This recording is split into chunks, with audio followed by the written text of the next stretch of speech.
اس report پہ comment کیا ہے کہ جوڈیشری کے اندر بھی بڑی سخت کرپشن ہے، جی اور کیونکہ قانون جو ہے وہ انصاف نہیں دے رہا، تو وہ بھی برابر نہیں ہے امیر اور غریب کے لیے عدالتوں میں جا اور کے اسی معاملات. لیے that is also part of the problem, جی اس کو بھی وہ کرپشن سمجھتے ہیں. تو یہ مطلب ہے these are the two important takeaways. ہمیں ہمیشہ یہ کہا گیا تھا کہ سیاستدان کرپٹ ہیں، بیوروکریٹس کرپٹ ہیں، اکاؤنٹیبلٹی نہیں ہوتی. ٹھیک، یہاں تک کہ ہمیں یہ کہا گیا تھا کہ جو اکاؤنٹیبلٹی ہوتی ہے حکومت کی اور حکومت کے اداروں کی، وہ آڈیٹر جنرل آف پاکستان کرتا ہے. جی مگر انہوں نے تو آڈیٹر جنرل آف پاکستان کو بھی اڑا دیا ہے. انہوں نے کہا کہ وہاں بھی جس طریقے سے وہاں فیصلے ہوتے ہیں یا رپورٹیں بنتی ہیں، وہ پبلک اکاؤنٹس کمیٹی جو ہے وہ اس کو آگے بڑھاتی نہیں ہے. مطلب یہ پیراز جو ہے بنے جاتے ہیں، کوئی اس کی ایکشن نہیں ہوتا، کوئی اکاؤنٹیبلٹی نہیں ہوتی، کوئی اس ذمہ داری نہیں لینے کے لیے تیار نہیں ہوتا، اور یہ صرف ساری کی ساری ایکسرسائز جو ہے دس از میننگ لیس. تو اس قسم کی انہوں نے باتیں کی ہیں. مگر جو باتیں جو ہم عام لوگوں کو جو باتیں پتہ ہیں، جس کے بارے میں انہوں نے کہا کہ جی کہ پاکستان کے اندر مسئلہ کیا ہے، وہ کہتے ہیں سب سے بڑا مسئلہ پاکستان کا یہ دو مسئلے ہیں. ایک تو یہ کہتے ہیں کہ جو ہماری پیداوار ہے، جسے آپ کہہ سکتے ہیں جو کیک بنتا ہے پاکستان کے اندر، وہ کیک بڑا چھوٹا ہے، وہ بڑھ نہیں رہا ہے، اور بڑی سلو سپیڈ پہ بڑھ رہا ہے. اچھا، وہ سمجھتے ہیں کہ ہماری آبادی جو ہے وہ اس سے زیادہ بڑھ رہی ہے، اور اس لیے پر کیپٹا انکم جو ہے وہ گر رہی ہے، یہ غربت بڑھ رہی ہے. وہ تو ہم اپنے پروگرام میں کہتے رہتے ہیں کہ جی غربت بڑھ گئی، ان امپلائمنٹ بڑھ گئی. تو یہ نئی باتیں نہیں ہیں ہمارے لیے. مگر آئی ایم ایف کا یہ کہنا ہے، جب وہ یہ بات کہتے ہیں تو پھر اس کا مطلب یہ ہے کہ پھر ہمیں سمجھ آنی چاہیے کہ کیوں ہو رہا ہے ایسے. اچھا، تو وہ اس کا ایکسپلینیشن وہ یہ دیتے ہیں، اور یہ آئی ایم ایف کی طرف سے پہلی دفعہ یہ لفظ استعمال کیا گیا ایلیٹ کیپچر. ابھی آپ دیکھیں گے ہمارے ہاں انگریزی کے اخباروں میں بھی اور اردو کے اخباروں میں بھی، پرنٹ میڈیا میں بھی، اور تبصرے جو ہوتے ہیں سب جگہ پہ 5 سال سے یہ ایلیٹ کیپچر کہ ایک خاص طبقہ ہے جو کہ اکٹھا ہے، لوگ ہیں، ادارے ہیں، انسٹیٹیوشنز ہیں، کلاسز ہیں، اس کے اندر گروپس ہیں، سارے کا سارا جو کیک بنتا ہے وہ سارے کا سارا کھا جاتے ہیں، اور پیچھے رہتا کچھ نہیں عوام کو دینے کے لیے. اسی لیے غربت بھی بڑھ رہی ہے، ان امپلائمنٹ بھی بڑھ رہی ہے، اور عوام بے چین ہے، اور اسی لیے ہر بندہ کہتا ہے یہ فیلنگ اسٹیٹ ہے. اچھا، وہ یہ جو ایلیٹ کیا ہے، اس کا یہ سب سے پہلے یہ اس کے ذکر آیا تھا، ایک کتاب شائع ہوئی تھی یو کے اندر، اس کا نام ہے گیمبلنگ ود ڈیولپمنٹ. وہ ایک صاحب ہیں اسٹیفان ڈیرکون، وہ ڈیفڈ ان کی جو ڈیولپمنٹ انسٹیٹیوٹ ہے برٹش گورنمنٹ کی، اس کے اندر انہوں نے کام کیا ہے. افریقہ میں کام کیا ہے، اور ایشیا میں کام کیا ہے، پاکستان میں کام کیا ہے، اور وہ ایک کنسلٹنٹ کے طور پہ وہ رپورٹیں لکھتے ہیں. انہوں نے کتاب بھی لکھ ماری جس کے اندر انہوں نے یہ بتایا کہ پاکستان جیسے ملک، اور بھی ملکوں کا نام ہے اس کے اندر، وہ کہتے ہیں ہوتا کیا ہے ان ملکوں کے اندر ہوتا یہ ہے کہ 4 یا 5 کلاسز ہیں یا گروپس ہیں جنہیں وہ کہتے ہیں یہ ایلیٹ ہے. ایلیٹ کا مطلب ہوا اوپر والے طبقے، کھاتے پیتے لوگ. ان میں وہ شامل کرتے ہیں، شروع کرتے ہیں فوج، پھر جاتے ہیں بیوروکریسی، جسے ہم سول ملٹری ریاست کہتے ہیں. وہ کہتے ہیں کہ سول ملٹری ریاست جو ہے سب سے بڑی ایلیٹ ہے. پھر اس کے بعد جوڈیشری بھی آ جاتی ہے اس کے اندر ٹھیک.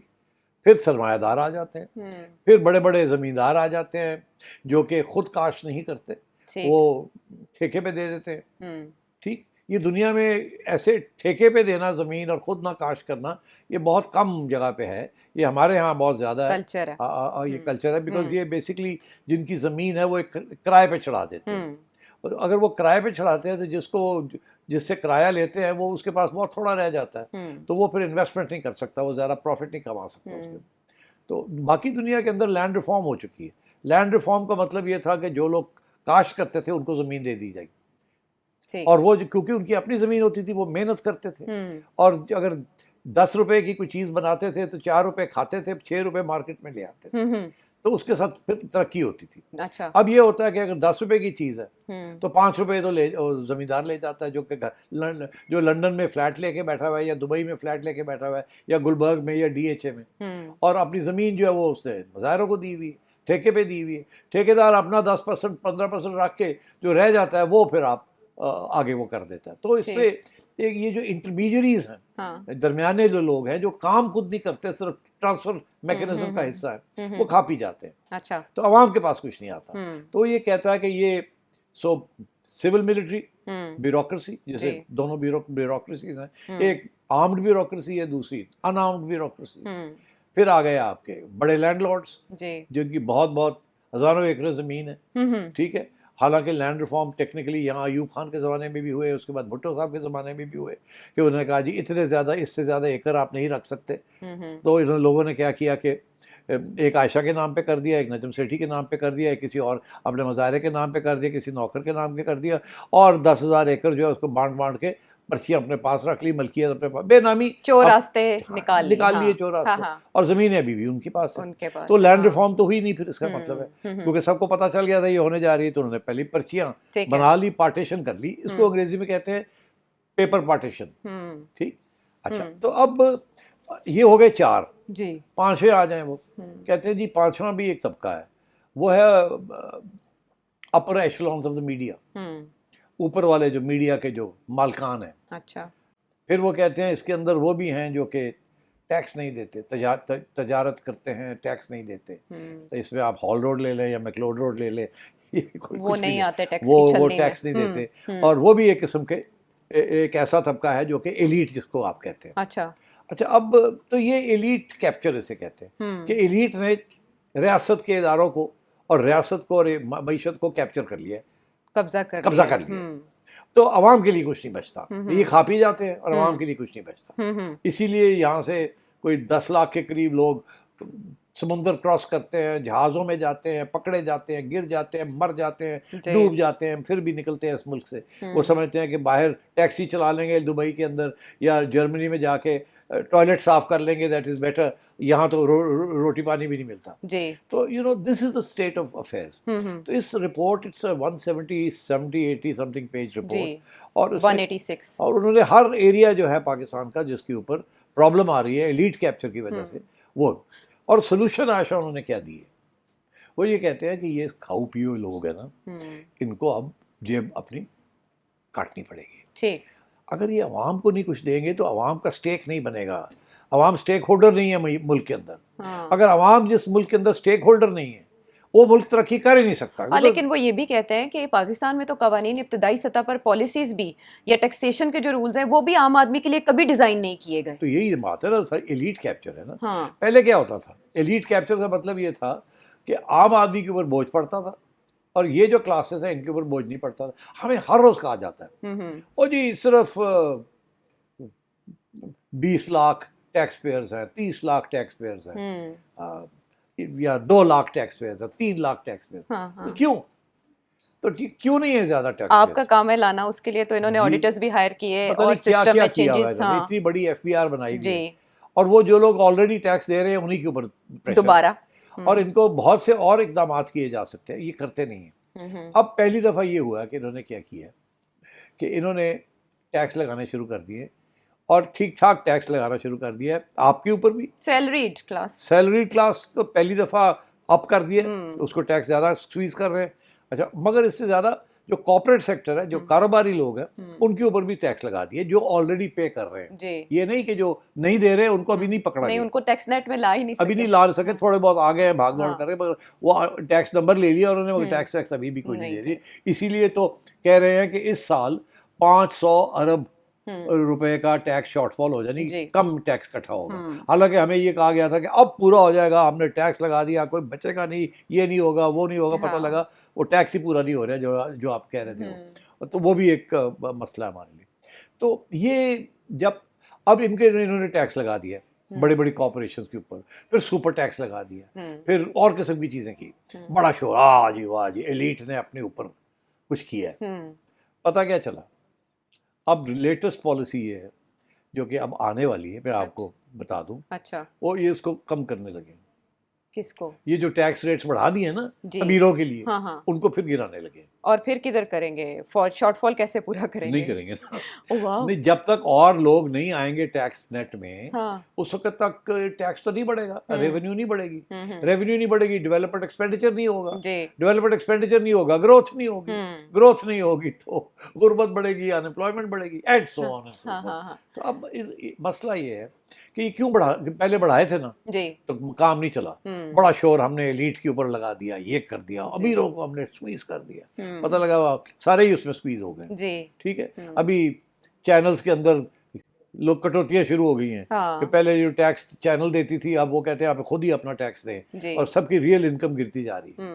اب انکم کیا ہے, 100 روپے آپ کو ملتے ہیں, اس میں سے 15 روپے یا 20 روپے وہ ٹیکس کاٹ لیتے ہیں. جی. 80 روپے باقی رہ گئے کتنے؟ 80. 80 میں سے جب آپ مارکیٹ جاتے ہیں یا شاپنگ مال جاتے ہیں تو 20%, 18% سیلز ٹیکس جی وہاں وہ کاٹ لیتے ہیں آپ کی ہر پرچیز پہ. ہر پرچیز. ٹھیک ہے, تو آپ دینے والوں میں سے ہیں نا. بالکل. ہاں, وہ آپ تو وہ نہیں ہے جو چھپاتے ہیں, نہیں ہو ہی نہیں سکتا. ہاں. تو وہ آپ کا اس کا پہلے 20 روپے تو پہلے کاٹ لیے, جی. 20 روپے بعد میں کاٹ لیے, تو 40 روپے تو آپ ہی کے اوپر کاٹ دیے. جی. اور اگر آپ 200 روپے 200 سے مراد یہ ہے کہ ڈبل کر رہے ہیں from what you are earning earlier, تو لوگ تو کہہ رہے ہیں ہمارا 60% پہ ٹیکس ریٹ چلا گیا. اب سپر ٹیکس لگا نا کارپوریٹس کے اوپر, پہلے 25, 28, 29% ٹیکس تھا, پھر وہ 35 ہوا, اب وہ 38% کے قریب ہے, 40 ہے, اس کے اوپر پھر 10% لگا دیا, تو لوگ تو رو رہے ہیں. اچھا, جب وہ رو رہے ہیں تو کیا کر رہے ہیں؟ جی. چوری.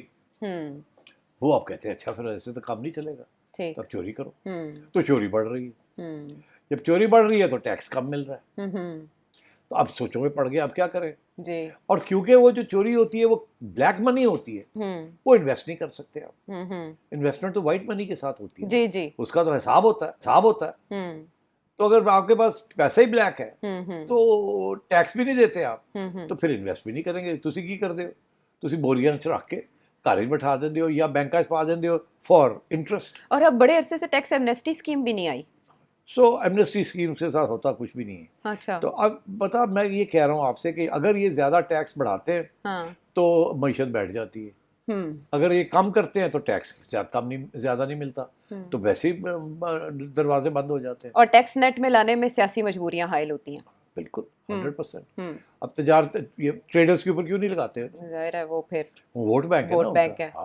ان کا ووٹ بینک ہے. تو سیٹھی صاحب اسی کے لیے تو SIFC بنائی گئی تھی, اور IMF کی رپورٹ کہہ رہی ہے کہ اس پر پارلیمانی نگرانی کی کمی ہے. دوسری طرف وہ یہ کہہ رہے ہیں کہ پارلیمنٹ, کیبنٹ اور بیوروکریسی میں SROs ایسے بنائے جاتے ہیں جو ایلیٹ کو فائدہ دیتے ہیں, یعنی کرپشن ادھر بھی ہے, تو پھر پارلیمانی نگرانی کیسے SIFC کو؟ دیکھیے نا, SIFC کے اوپر تو کوئی نگرانی نہیں ہے نا, تو میں نے ابھی آپ سے بتایا آپ کو, اس کی کوئی اکاؤنٹیبلٹی نہیں ہے, کوئی ذمہ داری نہیں ہے, بس جو مرضی کر لیں.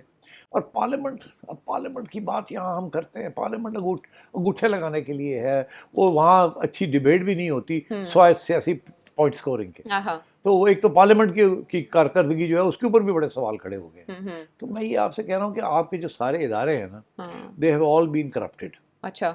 نیب کے اوپر بھی تنقید ہے, کوئی چھوڑا نہیں, کے اوپر بھی, سب کے اوپر ہے, سارے جتنے آپ کے قانون نافذ کرنے والے ادارے. دس از واٹ ہیپنس. یہ ایلیٹ کیپچر کا مطلب یہ ہے کہ ایلیٹ نے سارے ادارے جو ہیں اس کو قبضہ کر لیے. چلیں, تو ان شارٹ اگر ہم یہ کہیں کہ یہ وہی نقائص ہیں جو پاکستان کے سسٹم میں موجود ہیں اور بہت بوسیدہ ہو چکا ہے نظام, تو ناقابل علاج ہے. اگر یہ رپورٹ سامنے آتی ہے تو اس حکومت کے خلاف چارج شیٹ ہے, نہیں وارننگ شاٹ ہے, کیا ہے؟ اس حکومت کے خلاف نہیں ہے, پھر یہ ایلیٹ کے خلاف ہے. حکومت صرف ایلیٹ کی نہیں ہے نا, تاجر لوگ تو نہیں ہیں اس حکومت میں, بڑے بڑے سرمایہ دار تو اس حکومت میں نہیں ہیں. اس حکومت کو چلانے والے سول بیوروکریسی ہے, سول ملٹری بیوروکریسی, تو سب سے بڑی تنقید تو ان کے اوپر آ رہی ہے کہ آپ you are suppose to be the steel frame of the state. آپ ہی اکاؤنٹیبل نہیں ہیں تو پھر آگے کس کو آپ اکاؤنٹیبل کریں گے؟ تو اس قسم کی چیزیں چل رہی ہیں اس رپورٹ کے اندر. ہم جیسے لوگ کافی عرصے سے یہ باتیں کر رہے ہیں, اسی لیے کچھ لوگ ہیں وہ کہتے ہیں انقلاب آئے گا تو یہ ایلیٹ کیپچر ختم ہو جائے گی, عوامی کیپچر ہو جائے گا. یہ ذوالفقار علی بھٹو صاحب نے یہی بیان کیا تھا کہ ہم نیشنلائز کر لیں گے ساری پراپرٹیز اور سارے اثاثے جو ہیں امیروں کے, اور ہم پبلک سیکٹر میں لے جائیں گے, اور یہ ہوگی عوامی حکومتیں. عوامی نہیں نکلی, وہ بھی ایلیٹ کیپچر ہی ہوگی at the end of the day. تو یہ اب اس کی سلوشن کیا ہے؟ سلوشن یہی ہے کہ کوئی بڑا ریڈیکل قسم کا ریفارمر آئے جسے ان بات کی سمجھ ہو, اور وہ ان لوگوں کے اوپر ڈپینڈنٹ نہ ہو, ان کا ووٹ یا ان کے پیسے کے ساتھ وہ پاور میں نہ آیا ہو, اور وہ عوام کے کندھوں پہ بیٹھ کے آیا ہو, اس کی سپورٹ ہو عوام. اور مگر عوام تو سپورٹ کرے گی. بھٹو صاحب کو نہیں کیا تھا, نواز شریف صاحب کو نہیں کیا تھا, عمران کو نہیں کیا, یہ تو مطلب ہے. پھر بھی انہوں نے نہیں کیا. میں آپ کو بتا دوں اس لیے بیکاز یہ ایلیٹ کا حصہ ہے, یہ ایلیٹ کا حصہ ہے. چائنا کے اندر انقلاب آیا, روس کے اندر انقلاب آیا, کیوبا کے اندر انقلاب آیا. ابھی لیٹن امریکہ میں ملک ہیں جہاں انقلاب, اس قسم کے انقلاب آ رہے ہیں آف ریفارمرز. تو یہاں تو کوئی ریفارمر ہے ہی نہیں. اچھا. سو یہ it's a very difficult issue. باتیں بڑی ہوں گی, کتابیں لکھی جائیں گی, elite capture, elite capture, elite capture. اچھا. ایلیٹس کے اندر بھی ایلیٹس ہیں. فار ایگزامپل بیوروکریسی کے اندر D M G is elite within the elite. ٹھیک, within the army forces 2 stars 3 stars, elites within the elite. سرمایہ داروں کے اندر جن کو ملٹی نیشنل انٹرسٹ ہیں, elite within the elite. Right. زمینداروں کے اندر ٹاپ, شوگر انڈسٹری کے اندر ٹاپ. سو پھر یہ پالیسیز جو بنتی ہیں, اب شوگر کے اوپر میں اگزامپل آپ کو دیتا ہوں, باتیں ہو رہی ہیں تو elite capture. Sugar industries elite capture پہلے دن سے آج تک. آپ پوری لسٹ نکال لیں کس کس کی شوگر انڈسٹری, شوگر ملز ہے, کیا ہے, ان کی پروفٹس کتنی ہے, ٹیکس کتنا دیتے ہیں, اور ان کے لیے پالیسیز کیسے بنتی ہیں, سبسڈی کیسے ملتی ہے, اور جناب یہ کیبنٹ کے اندر جو پالیسی بنانے والے ہیں, they are the biggest sugar mill owners, directly اور انڈائریکٹلی. تو اس طریقے کے ساتھ بڑے ویسٹڈ انٹرسٹ ہیں. اسی طریقے کے ساتھ کچھ انڈسٹریز ہیں جو انسٹیٹیوشنز ان کو اون کرتی ہیں, اور وہ institutions are part of the elite institutions of this country. ان کو سبسڈیز ملتی ہیں. اچھا. وہ ٹیکسز پورے نہیں دیتے, ان کو ایگزیمپشنز ملتی ہیں, اسپیشل اسٹیٹس ملتا ہے, ایس آر اوز ملتے ہیں. تو یہ رونا دھونا یہ آئی ایم ایف کی رپورٹ کے اندر یہ ہے کہ یار اس طریقے کے ساتھ ملک نہیں چلتے. کوئی انسٹیٹیوشنل فریم ورک ایسا بنائے جس کے اندر اکاؤنٹیبلٹی ہو آف آل آرگنز. یہاں ان اکاؤنٹیبل ایلیٹ. اچھا. This is the issue they are making. تو یہ ایک بااثر اور فیصلہ ساز ادارہ ہے جس نے اتنی باریک بینی سے تحقیق کر کے ایک ایک پہلو کو ایڈریس کیا, یہاں تک کہ قرضے کیسے معاف ہوتے ہیں, کاروبار کرنا پاکستان میں کیوں مشکل ہے, انویسٹمنٹ کیوں نہیں آ رہی, حکومت کیسے کاروبار کر رہی ہے, اتنا کچھ اس میں بیان کیا گیا. تو یہ سارے ڈونرز جو ہماری ڈونر ایجنسیز ہیں وہ بھی اس کو پڑھیں گی ظاہر ہے موجود. تو آئندہ قرضوں کے سلسلے میں مشکلات پیش آئیں گی, آئی ایم ایف کی کس کس اجرا میں, حکومت تو کہہ رہی ہے کہ یہ ہماری اجازت سے شائع ہوئی. دیکھیے اجازت کی بغیر بات اور ہے. یہ شہباز شریف صاحب نے اجازت دی تھی کہ آپ ریسرچ کریں اور ہمیں بتائیں کہ ہمارے ہاں پرابلم کیا ہے. میرا نہیں خیال انہیں احساس تھا کہ اس قسم کی رپورٹ آئے گی. اجازت دی تھی یا آئی ایم ایف نے شرط رکھی تھی کہ ہم آپ کو قرض اس لیے دیں گے, آپ ہمیں اجازت یہ اب میں نہیں کہہ سکتا کہ انہوں نے کوئی شرط رکھی تھی کہ نہیں, مگر یہ ڈسکشن ضرور ہوئی تھی. ہو سکتا ہے آئی ایم ایف نے کہا ہو کہ ہم پوری ایک رپورٹ لکھنا چاہتے ہیں, انہوں نے کہا بالکل لکھیں. وہ کہتے ہیں نا ہم نے کرا ہے, ہم نے لکھے, ہمیں بھی بتائیں کہ غلطی کیا ہو رہی ہے, ہم ٹھیک کریں.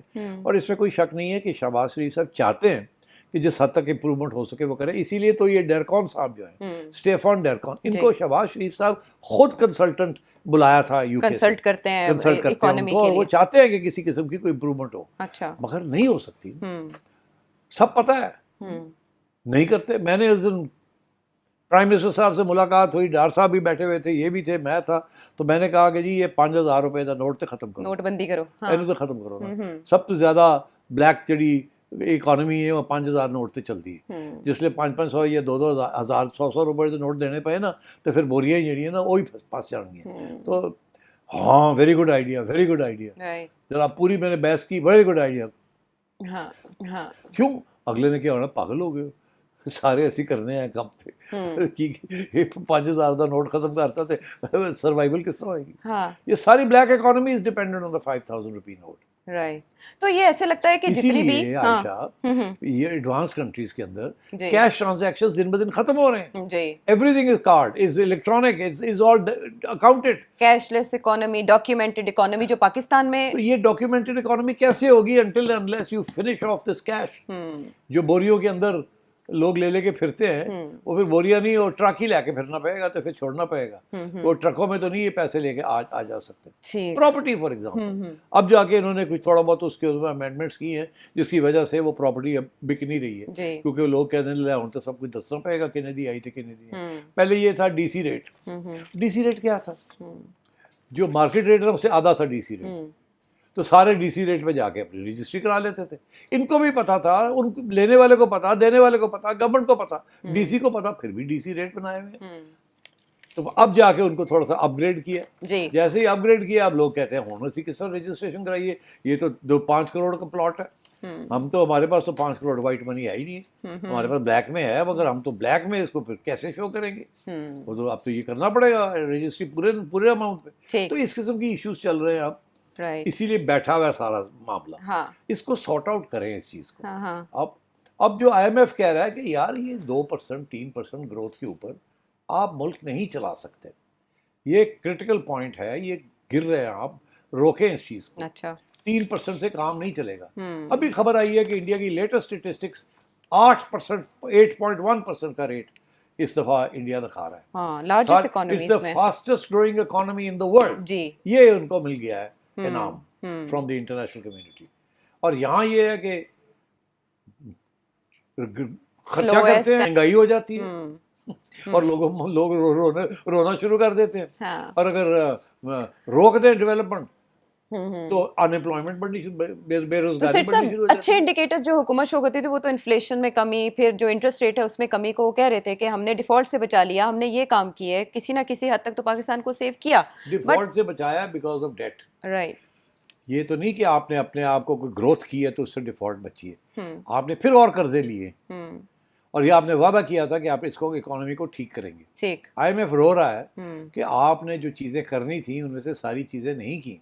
آپ کا ابھی بھی ٹیکس اسٹرکچر ٹھیک نہیں ہے, ابھی بھی اکاؤنٹیبلٹی. اتنی رپورٹ جو ہے نا, یہ اگر اس میں سے آدھے ریکمنڈیشنز بھی گورنمنٹ آف پاکستان اور ہماری ایلیٹس مان لیں اور امپلیمنٹ کر دیں, ملک بچ جائے گا. مگر یہ مانتے نہیں ہیں. تو ملک نہیں مانتے, یہ نہیں مانتے. لیکن سیٹ صاحب نے کہا کہ اگر مان جائیں تو ملک بچ جائے گا, اور اگر نہ ماننا ہو یا ان کے لیے عمل کرنا یا ماننا ممکن نہ ہو تو کیا نتائج ہو سکتے ہیں. اب ظاہر ہے اس کی اہمیت بہت حساس ہے, اس سے پاکستان میں انویسٹمنٹ آنے کا بھی تعین ہوگا, پاکستان کی ساکھ کا بھی تعین ہوگا, اور اسی کے بنیاد پر پاکستان کو آئندہ امداد بھی مل سکتی ہے. تو اور بھی بہت سے سوال ایک بریک کے بعد.